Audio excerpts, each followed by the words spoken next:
From The Times and The Sunday Times, this is The Story. I'm Manveen Rana.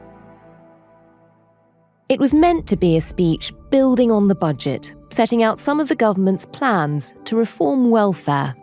We also have to confront the reality that our welfare state is trapping people not just in poverty, but out of work. But instead, as the Prime Minister addressed the nation, he faced a barrage of questions about whether the Chancellor had lied. We found out from the Office of Budget Responsibility that the Chancellor, with your backing, misled the public on November the 4th when she warned about a black hole in the public finances. A Cabinet Minister has told me this morning they do feel misled. How do you respond to that as Prime Minister? Isn't the reality that in failing to be candid about the breadth of what she knew at her pre-budget news conference, the Chancellor misled us? So Rachel Reeves talking about a black hole that wasn't actually there. Trust matters. How can our viewers trust anything you say? None of this is normal. The days after a big budget are usually reserved for poring over the details of policies, but all of that is now on hold because the Office for Budget Responsibility, in an extraordinary move, has made it clear that the Chancellor hasn't been entirely transparent. And it's detonated a political bomb. Even the Cabinet are up in arms. Ministers are accusing Sir Keir Starmer and Rachel Reeves of misleading Cabinet about the public finances in the build-up to the budget. The Chancellor has denied misleading anyone. It looks like what she was doing was trying to pitch roll her budget, tell everyone how awful it would be, and then they wouldn't be as upset when she finally announced it. Misled's a nice word, isn't it? We could also say lied to. She lied to the Cabinet, she lied to Parliament, and she's lied to the country. If the Prime Minister was hoping his speech would draw a line under the whole affair, it hasn't. Not now that the head of the OBR has quit. In a letter to the Chancellor and the chair of the Treasury Select Committee, Richard Hughes called the leak a technical but serious error. He said he has to take full responsibility for the shortcomings. So did Rachel Reeves mislead the nation and her own Cabinet colleagues? How damaging are the allegations for the Chancellor and the Prime Minister?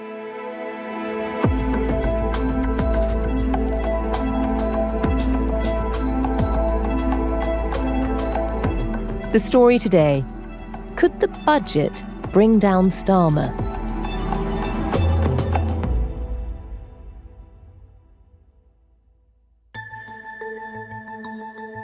I think everyone's phone has been pinging off the hook over the last few days.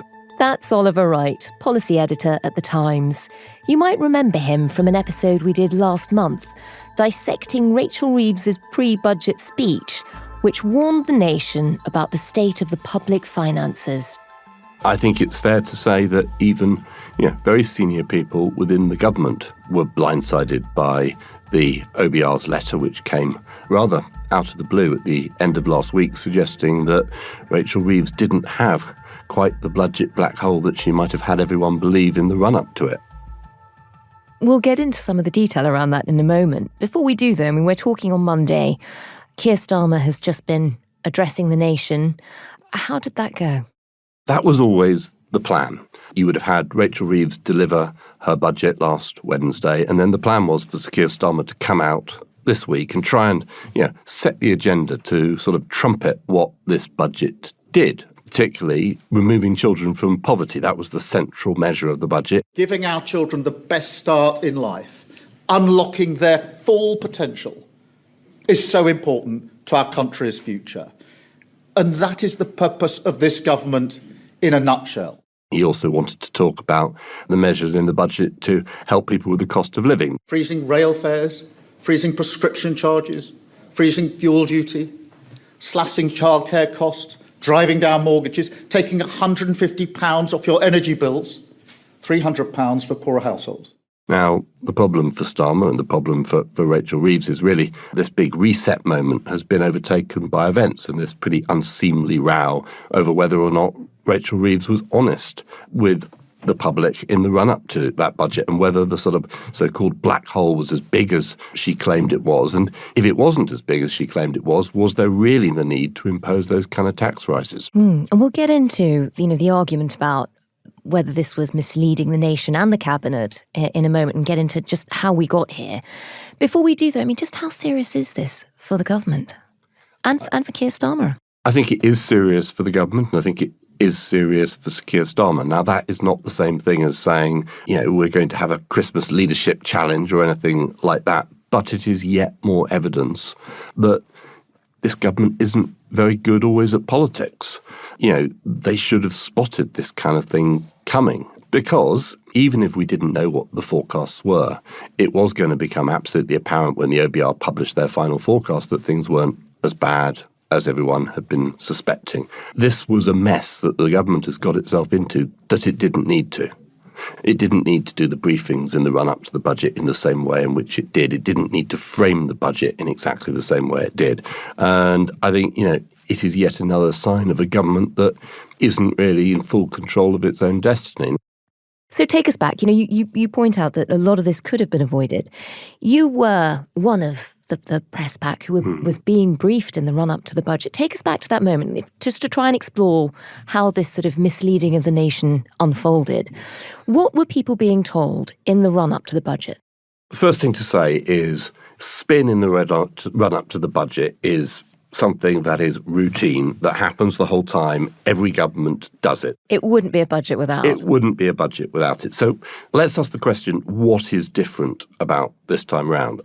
What was very different this time round was three things. The first thing was this very deliberate leak, which we don't know, but we assume came from the Treasury, that the budget watchdog, the Office of Budget Responsibility, had downgraded Britain's productivity, future productivity growth, by a very significant amount that had left the Chancellor with what was said at the time to be a black hole of around £20 billion. So that was £20 billion that she was going to have to find from somewhere. So that was the first story that came out. And then you had a second story that was leaked, which was that the Chancellor was thinking about raising income tax and reducing national insurance. There are various different ways that they were thinking of doing it, but either way, it would have been a breach of Labour's manifesto. Then on November the 4th, you had the Chancellor appearing on everyone's screens at breakfast time at a press conference in Downing Street. A pre-budget speech, a bit of a warning to the nation. Yeah, where she was quite careful, but she made no effort at all to dispel this idea that the situation facing the country was truly terrible. Poor productivity means that we're putting in more, but getting out less. It means too many businesses and workers don't have the tools that they need. Trains that run on time, broadband that's fast and reliable, access to new technologies, or proper training so people have the right skills for the job. And made no attempt to dispel this idea that they were thinking about raising income tax. Getting the debt down, getting NHS waiting lists down, and getting the cost of living down, which continues to be people's number one concern, are the priorities that I will be focusing on. So in that speech, she didn't say they definitely would, but she created enough of an air of doom, really, that people assumed it was going to be necessary. Yeah, and she was asked by journalists at that press conference, are you raising income tax? And you told me explicitly Labour would stick to our manifesto commitment not to increase taxes that working people pay. Today, do you still stand by those promises? And she did not take that opportunity to say, no, that was in our manifesto, and we aren't going to do that. Thank you very much, Beth. I will set out the individual policies at the budget on the 26th of November. That's not what today is about. Today is about setting the context for that budget. And your viewers can see the challenges that we face, but the challenges... And that would have been a totemic breach of the manifesto. It would have been them having to tear up the promises they'd made. And the only reason for doing that would have been because the state of the economy was so dire, the black hole was so big, there was no other way of doing it. Exactly. And then you come on to the third leak, as it were, which was the idea with actually she decided that she wasn't going to raise income tax after all. And again, none of this was done in public, but in private. Senior people in the Treasury were saying the reason she had made this decision not to raise income tax was because the Office of Budget Responsibility's figures had improved over that time, and therefore she didn't need to take such a radical step. Now, what do we know now that we didn't know then? The critical bit to this is the Office of Budget Responsibility wrote a letter to MPs on the Treasury Select Committee where they said that because of what they describe as misconceptions in the run-up to the budget, that they thought it was important, and it was described as an unusual step, which is perhaps a bit of an underestimate. This is Whitehall speak for this is for a bombshell. Whitehall speak for a bombshell. That they would lay out exactly what their forecasts were at various different points in the budget process. So that doesn't normally happen. And that doesn't normally happen. No, normally you don't find out what the OBR said at different stages in the process. You only find out their sort of final determinant of the fiscal situation. So presumably the Chancellor and the Treasury would have assumed that all of those briefings they had from the OBR would be kind of secret. Yes. Between them. Exactly. And what this showed was two things. The first was that when Rachel Reeves gave her press conference on the 4th of November, that 5 days previously, the Office of Budget Responsibility said that the government wasn't in deficit at all. It was £4.2 billion in surplus. So that was a very big difference from what the government seemed to be implying at the time. So that's at a time where they're setting up this narrative, where they're still telling everyone they're setting up this narrative. It's doom and gloom. Yeah. And then, perhaps even more critically, when the stories came out that she'd decided to drop this plan to raise income tax, said it was no longer necessary, and said that this was because the Office of Budget Responsibility had given them better forecasts, what we know now is that there was no change to the forecast, that the final forecast was done on the 31st of October and nothing had changed. So before that breakfast speech saying everything was dire, before all the warnings had been set up, I mean, that's odd, isn't it? It is odd. That is her problem, that, that can't all be true. What we know is that the OBR forecast just hadn't changed. So, I mean, what do we think might have happened? Did she not read the memo? Having done the sort of, as it were, the case for the prosecution, now let's do the case for the defence. You talk to people in the Treasury and they say, yeah, it's true, the OBR did show that we were in surplus by £4.2 billion. But, they said, critically, that figure did not include the cost of the U-turns, which had been done previously on winter fuel and on welfare payments. The climb down on welfare payments cost them £5 billion, and the winter fuel cost them about £2 billion. So you have to take away £7 billion from your £4.2 billion. So they say, actually, she was in deficit. And the second point they make is that she had been clear that she wanted to leave herself more headroom. Now, headroom is basically your contingency fund, the amount of money you have in the bank in case your figures don't add up. And at the last statement back in March, she left herself just under £10 billion in a contingency. Now, that, as we've seen, effectively got wiped out between March and September if you'd taken the welfare payments. And they say she was always very clear that she wanted to leave herself a much larger contingency fund. And indeed, in the budget, she left herself with a contingency fund of £22 billion. So they would say, if you take those things in the round, at the point at which she made that press conference, she really did face a deficit. Now, that still doesn't answer the question about why she changed her mind on income tax. And I think that is fundamentally purely political, that they were weighing up various different options. Did they go for a sort of symbolic one-off hit and raise income tax, or did they try and raise the money through a sort of plethora, or as the words become in the parlance, a smorgasbord of other tax rises? And I think ultimately Downing Street and the Treasury got cold feet. They were worried that such a totemic breach of the manifesto would go down very, very badly with voters, and they decided that they would rather take the hit of doing a number of smaller things than doing the income tax. But I don't think you can say that it was a change from what the Office of Budget Responsibility said in any way, shape or form. Right, so this is a political decision. Somebody in Number 10 has decided they just think the tapas variety of taxes is going to be more palatable than the big, here's your main dish, and it's gonna hurt. Exactly. Since that remarkable statement from the OBR where they showed this timeline, where they showed the statements that they'd given and people could see the discrepancy, there's been obviously a huge political hullabaloo. Talk us through that. How has it gone down? It's the sort of manna from heaven from Kerry Badenoch and the Tories. Her budget attack line in the sort of best of all worlds was, this is a tax-raising budget to pay for Benefit Street, to pay for welfare. And now she's been able to sort of upgrade her attack line. She was raising taxes to pay for welfare.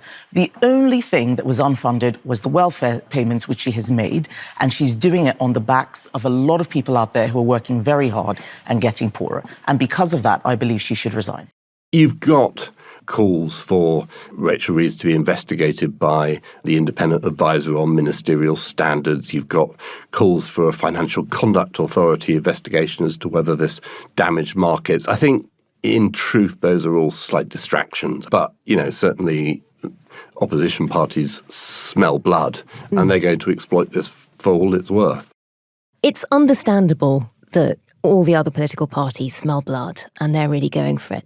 One of the really surprising things in the last couple of days, and the Times has broken this really, it's led on this news, is just how much even their own cabinet colleagues seem to be furious at what's happened. Talk us through that. Yeah. There is a feeling in certainly parts of the cabinet, Reeves played fast and loose, and that's gone down very badly.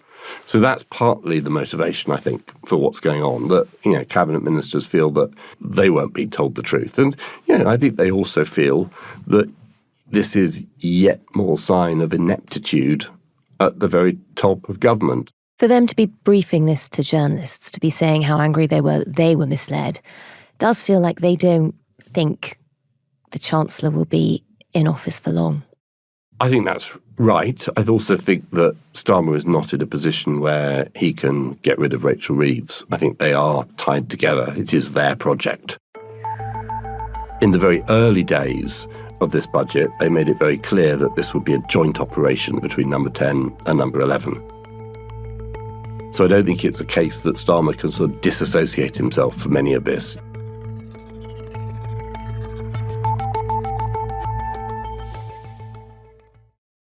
Ollie, the reason this has become such a big Westminster story, and rather than focusing on the policies in the budget and analysing those as we normally would be a few days after a budget is released, everybody's talking about the process and whether it was entirely honest and transparent.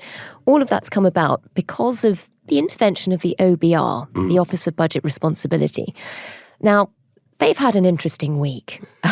Take us back to the start. I mean, they don't get as much scrutiny as the Treasury does. People might have missed what's been happening with them over the last week or so. I mean, so talk us through Let's go back 15 years. Why not? So this was an innovation that was brought in by George Osborne when he was Chancellor. And it wasn't a bad innovation.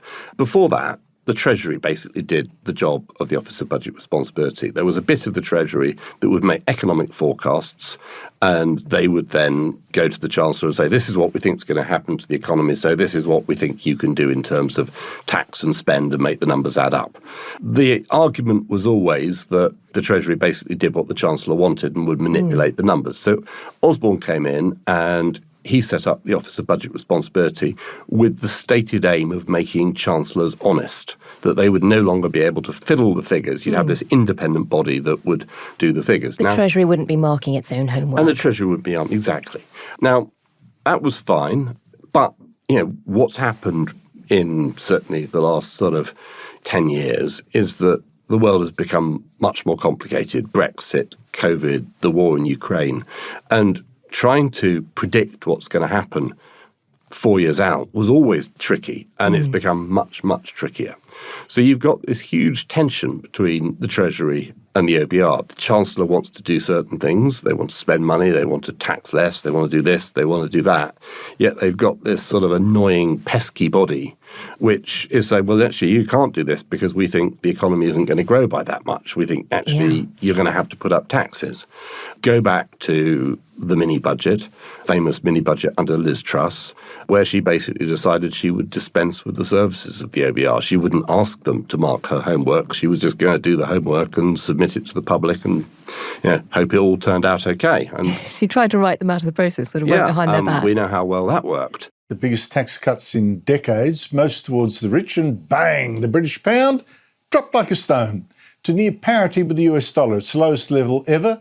Around $700 billion wiped off the value of the stock exchange, the Bank of England, Russian-saved pension funds suddenly at risk. Afterwards, the OBR became a sort of article of faith for politicians. You could not question anything that they did. But that doesn't mean that politicians of all ilks haven't been hugely frustrated by the OBR. They find it an annoying organisation that doesn't talk to them, doesn't listen to them, and does its own thing in sort of brilliant isolation. This was a view held by Rishi Sunak when he was Chancellor. It was a view held by Jeremy Hunt when he was Chancellor. And now it's a view held by Rachel Reeves as Chancellor today. And that is the sort of backdrop to some of this. That's really useful context. We should say the reason chancellors can't seem to get rid of the body they absolutely hate is because the markets really trust it. So that was part of the problem with the Liz Truss budget. Yep. The markets panic if the OBR hasn't given it a sign of approval. Yeah, absolutely. Talk us through the last week. So this is the story of the leaking of their big document where they basically set out what they think is going to happen to the economy.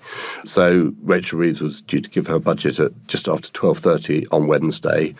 And about 11:45, we start seeing these sort of strange reports coming from Reuters, which is a news agency, a series of sort of one-line sentences. They're known in the trade as snaps, small kind of news fillets, telling us what the OBR have been saying. And we had no idea where it came from. Because normally the OBR would give their big assessment on what they thought of the budget after the budget. Yes. Yeah. Not a couple of hours before. Yeah, Rachel Reeves would give her budget, sit down, and then the OBR would publish their report and everyone could look at it. And that's the authoritative, this is what to make of exactly, the budget. Whereas in this occasion, we got it, about 3/4 of an hour before she actually stood up. Now, this has led to all sorts of claims that, it released market-sensitive information, and it also led to this sort of claim that there could have been some sort of foreign interference. It could have been hacked or there could have been malign actors involved. Now, we're due to get a report on exactly what happened, but it looks like it was much more simple than that. If you go back to the last OBR report, which was done in March,